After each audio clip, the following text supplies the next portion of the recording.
இன்றைய புனிதர் அறிவோம். டிசம்பர் 15. புனித மரிய கிராசிபிசா தி ரோசா. குறிவைத்து தாக்கப்படும் இளம் பெண்களின் வாழ்வாதாரத்திற்காகவும் தேவையில் இருப்பவர்களின் நிலை உயரவும் உழைத்து உயர்ந்தவர்தான் மரிய கிராசிபிசா தி ரோசா. இவர் கிபி 1813 நவம்பர் 6 அன்று இத்தாலி நாட்டில் உள்ள பிரஷியா என்னும் இடத்தில் பிறந்தவர்தான் பவுலா பிரான்சிஸ்கா மரிய தி ரோசா. இவரது தந்தை சொந்தமாக நூற்பு ஆலை ஒன்று வைத்திருந்தார். அவருக்கு பிறந்த 9 குழந்தைகளில் ஒருவர்தான் பவுலா. சிறு வயது முதலே கத்தோலிக்க விசுவாசத்தில் வளர்ந்தவர். பெற்றோர் வளர்ப்பில் மகிழ்ந்த பவுலா தமது 10ஆம் வயதில் தாயை இழந்தார். பாசத்திற்காக ஏங்கிய இவருக்கும் இவருடைய சகோதரிகளுக்கும் அருகில் இருந்த விசிட்டேஷன் சபை அருட்சகோதரிகள் பாசத்தை கொடுத்தார்கள். அதோடு சேர்த்து மறைக்கல்வி, தையல், இசை, கவிதை மற்றும் நற்பண்புகளையும் கற்றுத்தந்தார்கள். பள்ளி கல்வியை 17 வயதில் முடித்த பவுலா தன் தந்தையின் தோட்டம், வீடு மற்றும் அங்கு வேலை செய்த தொழிலாளர்களை கவனித்துக் கொள்ள ஆரம்பித்தார். அப்போது இறைவன் தன்னை அழைப்பதை உணர்ந்த பவுலா தம் ஆலோசகர் பேரருட் தந்தை பாஸ்டினோ பின்ஷோனி என்பவரை அடிக்கடி வீட்டிற்கு அழைத்து அவருடன் கலந்து ஆலோசித்தார். இதனிடையே பவுலாவின் தந்தை தன் மகள் துறவு மடத்திற்கு சென்றுவிடக் கூடாது என்று விரைவாக திருமணத்திற்கு ஏற்பாடு செய்தார்.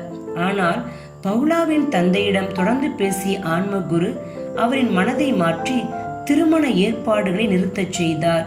அவர்களை சுற்றி வாழும் மக்கள் தேவையில் இருப்பதைக் கண்டு அவர்களின் தேவைக்கு உதவ எண்ணினார் பவுலா. துயரப்படுபவர்களை காணும் போதெல்லாம் நானும் துயரப்படுகிறேன் என்று அடிக்கடி பவுலா கூறினார். தம் தந்தையின் நூற்பு ஆலை, தோட்டம் மற்றும் நகரில் உள்ள ஆலைகளிலும் உழைக்கும் மக்களின் நிலை உயர உழைக்க நினைத்த பவுலாவை அவரது தந்தை உற்சாகப்படுத்தினார். தொழிலாளர்கள் மீது தனது கவனத்தை திருப்பினார். குறிப்பாக ஆபத்தான வேலைகளில் அதிக நேரம் வேலை செய்ய நிர்பந்திக்கப்படும் இளம் பெண்களை நோக்கி அவர்களுக்காக உதவி செய்தார். உள்ளூர் மருத்துவமனைகளை சந்தித்து நோயாளர்களுக்கு, குறிப்பாக ஆதரவு இல்லாதவர்களுக்கு உதவி செய்ய அதிக நேரத்தை செலவு செய்தார். 1836 காலரா நோய் பரவிய போது இரவில் நீண்ட நேரம் நோயாளிகளுக்காக செலவழித்தார். சில மணி நேரங்கள் மட்டுமே உறங்கினார். ஆலைகளிலிருந்து நீக்கப்பட்டு குறிவைத்து தாக்கப்பட்ட இளம் பெண்களின் வாழ்வாதாரத்திற்காக உழைக்க நினைத்த பவுலா இதற்கு ஒரு அமைப்பு தேவை என்பதை உணர்ந்து தமது 27வது வயதில் கப்ரியலா போர்னாடி என்ற கைம்பெண்ணின் துணையுடன் கருணை சகோதரிகள் என்ற சபையை நிறுவினார். ஏழ்மை நோயினால் பாதிக்கப்பட்டவர்களின் பொருளாதார தேவைகளுக்காக உழைப்பது இச்சபையின் முக்கிய குறிக்கோள். சபையின் முதல் செயலாக தான் கவனித்து வரும் பெண்களின் ஆன்மீக தேவைகளுக்காக இல்லம் எழுப்பினார். செவித்திறன் அற்றவர்களுக்கு பள்ளிக்கூடம் திறந்தார். வசதியை மறுத்துவிட்டு தினந்தோறும் நோயாளிகளை கவனித்துக் கொண்டு அரைகுறையாக கட்டப்பட்ட ஒரு குடிசை மருத்துவமனையிலேயே தங்கியிருந்தார். தம் மகள் மற்றும் அவரது சகோதரிகள் வாழும் நிலையை அறிந்த பவுலாவின் தந்தை அவர்களுக்கு வீடு ஒன்றை அளித்தார். சபையின் வளர்ச்சியை கண்ட கப்ரியல்லா 3 ஆண்டுகளுக்கு பிறகு இறந்தார். 1840 பவுலா சபையின் தலைமை சகோதரி ஆனார். மரிய கிராசிபிசா என்ற பெயரை தேர்ந்தெடுத்தார். உள்ளூர் ஆயரின் அனுமதி பெற்ற பிறகு 1850 ரோமையின் அனுமதியையும் இச்சபை பெற்றது.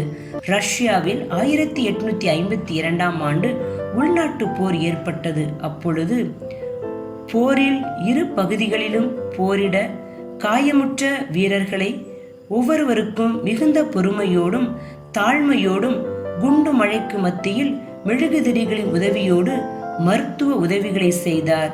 அவர்களுக்காக சேவையாற்றினார். 2ஆம் முறை காலரா பரவிய போதும் அதே துடிப்புடன் நோயாளிகளை பராமரித்தார்.